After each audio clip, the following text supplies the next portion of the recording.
Audio Jungle.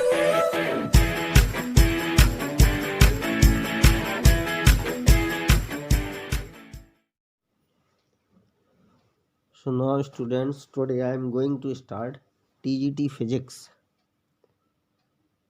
पहला question है कि निम्न में से कौन से पिंड सौर मंडल के सदस्य नहीं हैं। अब देखिए ऑप्शन क्या क्या है। एक छोटा तारा, दूसरा ऑप्शन है पुच्छल तारा, तीसरा है तारों का पुंज और चौथा है प्लैनेट्स। ठीक है, तो जो तारों का पुंज है कि हमारा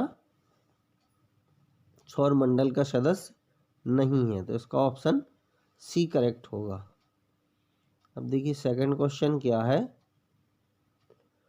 किसी विशेष तारे का द्रव्यमान सूर्य के द्रव्यमान का 2 गुना है। यह तारा अंततः इस रूप में समाप्त होगा, तो इसका ऑप्शन ए करेक्ट है। ब्लैक होल किस रूप में समाप्त होगा? ब्लैक होल के रूप में समाप्त होगा, तो इसका ऑप्शन ए हमारा करेक्ट है। चलिए बात करते हैं थर्ड क्वेश्चन की। थर्ड क्वेश्चन क्या है कि सूर्य के निकटतम ग्रह हैं।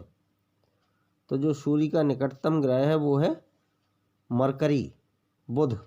सूर्य के सबसे पास जो है वो बुध है। फोर्थ क्वेश्चन क्या है, सौर मंडल का सबसे तीव्र ग्रह कौन सा है।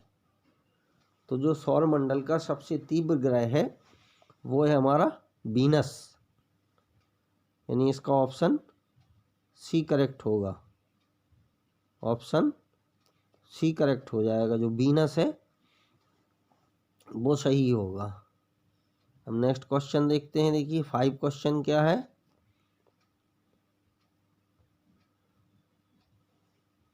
क्वेश्चन है, पृथ्वी से एक प्रक्षेप का पलायन वेग लगभग है।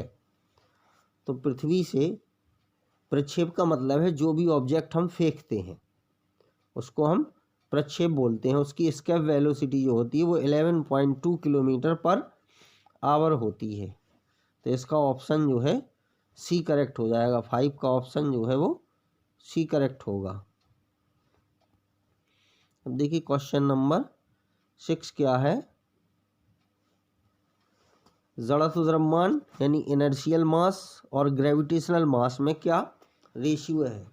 तो देखिए चाहे इनर्शियल मास हो या ग्रेविटेशनल मास हो, मास कभी भी चेंज नहीं होता है, इसलिए इनका रेशियो 1 होगा। इनका रेशियो क्या होगा? 1 हो जाएगा। ऑप्शन बी इसका करेक्ट होगा। अब बात करते हैं नेक्स्ट क्वेश्चन की। Question number 7। क्वेश्चन नंबर 7 में क्या है, एक छोटा उपग्रह पृथ्वी की सतह के निकट चक्कर लगा रहा है, इसका कक्षीय वेग होगा लगभग। तो कक्षीय वेग का मतलब है ऑर्बिटल वेलोसिटी। एक जो छोटा प्लेनेट है, ठीक है, अगर वो पृथ्वी के समीप एक चक्कर लगा रहा है तो उसकी जो ऑर्बिटल वेलोसिटी होती है वो होती है 8 किलोमीटर पर सेकेंड, यानी ऑप्शन ए करेक्ट हो जाएगा। अब देखिए क्वेश्चन नंबर 8 में क्या है कि चंद्रमा से पलायन वेग लगभग किलोमीटर पर सेकंड में है। तो चंद्रमा से पलायन वेग, चूँकि वहाँ पे कोई एटमॉस्फेयर नहीं होता है, ठीक है, तो इसलिए वहाँ पे एस्केप वेलोसिटी जो है वो काफ़ी कम होती है, 2.4 किलोमीटर पर सेकंड होती है, तो इसका ऑप्शन डी करेक्ट हो जाएगा। देखिए क्वेश्चन नंबर, अगले क्वेश्चन की बात करते हैं। क्वेश्चन नंबर 9, निकटतम तारे से प्रकाश पृथ्वी तक पहुंचता है। तो निकटतम तारे से जो प्रकाश है वो पृथ्वी तक पहुंचता है 4.2 वर्ष में, यानी ऑप्शन इसका डी करेक्ट है। 4.2 वर्ष में पहुंचता है। नेक्स्ट क्वेश्चन देखते हैं। Question number 10। क्वेश्चन नंबर 10 में क्या है, देखिए हमें इसमें फॉल्स स्टेटमेंट बताना है कौन सा है। कह रहा है असत्य कथन चुनिए। तो असत्य कथन चुनने में क्या है कि किसी वस्तु का भार ध्रुवों पर अधिक तथा विषुवत रेखा पर कम होता है। बिल्कुल सही है, ध्रुवों पर अधिक होता है, विषुवत रेखा पर कम होता है। बी में क्या है, किसी वस्तु का भार समतल पर अधिक तथा पहाड़ों पर कम होता है, ये भी सही है। जैसे जैसे हम ऊपर की ओर जाते हैं या नीचे की ओर जाते हैं तो जी का मान कम होता जाता है। सी में क्या है, किसी वस्तु का भार पृथ्वी की अपेक्षा चंद्रमा पर कम तथा सूर्य पर और अधिक होता है। उपरोक्त में से कोई नहीं। तो इन चारों कथन में से कोई भी कथन जो है वो असत्य नहीं है, चारों कथन हमारे सत्य हैं। तो इसलिए ऑप्शन डी इसका करेक्ट हो जाएगा। अब देखिए 11 नंबर का क्वेश्चन क्या है, निम्नलिखित में से कौन यह सिद्ध करता है कि पृथ्वी पर एक बल सूर्य की दिशा में कार्यरत है। गिरती हुई वस्तुओं का सूर्य की ओर विक्षेपित होना, पृथ्वी का सूर्य के परितः चक्कर लगाना। तो यही इसका ऑप्शन बी करेक्ट है। कोई भी बल जो है, पृथ्वी पर एक बल सूर्य की दिशा में कार्य करता है, उसका यही कारण है कि पृथ्वी का सूर्य के परितः चक्कर लगाना। तो ऑप्शन बी इसका करेक्ट हो जाएगा। चलिए नेक्स्ट क्वेश्चन की ओर चलते हैं। 11 हो गया। अब देखिए 12 क्वेश्चन क्या कह रहा है।